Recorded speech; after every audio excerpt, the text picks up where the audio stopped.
Pag medyo mataas Ito guys, mayroon pa nung ginaganap na medical mission dito sa Iquitos Street, Sampaloc, Manila, sa pangunguna po ng ating mahal na Chairman Arnold Dinete po.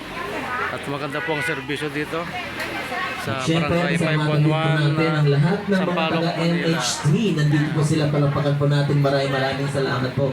Sa puno po yan ni Dr. Carbonell. Good morning po, Doktora. And Chairman to be, good morning. Muli po, ang libreng benta ng medical mission po na ito ay handog po sa atin ng ating konsehala, Attorney Lady Quitos, at syempre ang ating Yorme Isko Moreno Ito po Dumagoso. guys, sa Iquitos Street, Sampaloc, Manila po. Mga medical mission po dito. And kung kayo po At, ay magpapagupit lang po, pwedeng diretso na po kayo doon sa ating haircut area. Hindi nyo na po kailangan dumaan po dito sa ating registration area. Hanapin nyo lang po si Attorney Goodset.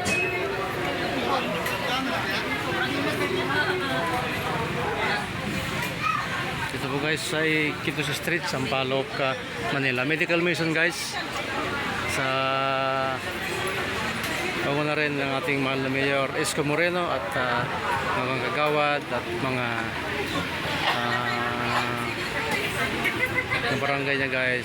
Nandito na sila papamit po. At pangunguna rin ang ating mahal na Chairman Arnold Dinete.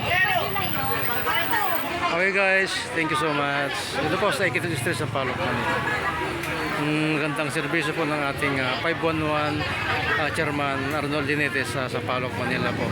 Siyempre guys, pangunguna din ng ating mahal na Mayor Isko Moreno sa Mayor ng Manila po. Thank you so much po. God bless. And pasubscribe sa channel guys. Thank you so much po. Bye bye.